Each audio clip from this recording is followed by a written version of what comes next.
Hello friends, welcome to నా style వంటకాలు. ఇవాల్టి రెసిపీలో వచ్చేసి సింపుల్గా ఆలు కర్రీ ఎలా ప్రిపేర్ చేసుకోవాలో చూద్దాం. ముందుగా స్టవ్ పై కుక్కర్ పెట్టేసుకొని 2 టేబుల్ స్పూన్ ఆయిల్ వేసుకోవాలి. ఆయిల్ హీట్ అయిన తర్వాత కొంచెం జీలకర్ర, ఆవాలు, ఉల్లిపాయలని సన్నగా తరుక్కొని వేసుకోవాలి. తర్వాత కొంచెం పచ్చిమిర్చిని కూడా యాడ్ చేసుకోవాలి. ఇలా వేసుకొని పచ్చివాసన పోయేంత వరకు బాగా ఆయిల్లోనే వీటిని వేయించేసుకోవాలి. తర్వాత దీంట్లోకి కొంచెం కరివేపాకును యాడ్ చేసుకొని దీన్ని కూడా పచ్చివాసన పోయేంత వరకు వేయించేసుకోవాలి. ఇలా వేగిపోయిన తర్వాత ఇప్పుడు దీంట్లోకి ఒక హాఫ్ టీ స్పూన్ వరకు అల్లం వెల్లుల్లి పేస్ట్ని, ఒక హాఫ్ టీ స్పూన్ వరకు పసుపుని యాడ్ చేసుకొని వీటిని కూడా ఆయిల్లోనే బాగా మగ్గనిచ్చుకోవాలి. ఈ విధంగా మగ్గిపోయిన తర్వాత ఇప్పుడు దీంట్లోకి మనం ముందుగానే కట్ చేసి పెట్టుకున్న ఆలుని యాడ్ చేసుకోవాలి.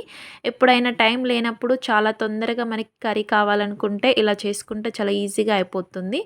ఆలు పీసెస్ మొత్తాన్ని దీంట్లోకి యాడ్ చేసేసుకొని దీన్ని మొత్తం కలిపేసుకోవాలి.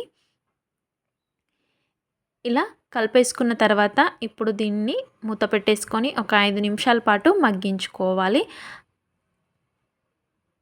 5 నిమిషాల తర్వాత మూత తీసి దీంట్లోకి ఇప్పుడు టమాటో పీసెస్ని యాడ్ చేసుకోవాలి. పండు టమాటోలు 2 తీసుకొని వేసుకోవాలి. తర్వాత దీన్ని మొత్తం కలిపేసుకొని ఇప్పుడు దీంట్లోకి టేస్ట్‌కు తగ్గట్టు సాల్ట్ యాడ్ చేసుకోవాలి.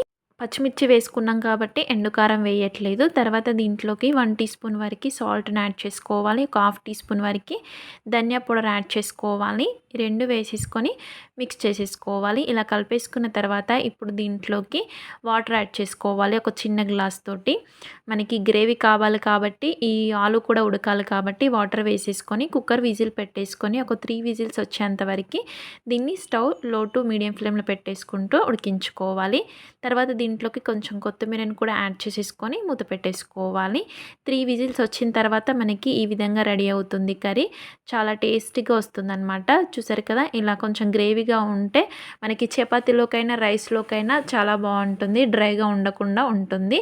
ఇలా మొత్తం కలిపేసుకొని స్టవ్ ఆఫ్ చేసుకుంటే సరిపోతుంది. వేడి వేడిగా చాలా సింపుల్గా తక్కువ టైంలో ఆలు కర్రీ అనేది రెడీ అయిపోయింది. ఈ రెసిపీ మీకు నచ్చినట్టయితే లైక్ చేయండి, షేర్ చేయండి. అదేవిధంగా మా ఛానల్ని సబ్స్క్రైబ్ చేసుకోండి. బెల్ ఐకాన్ కూడా క్లిక్ చేయండి. Thank you for watching friends.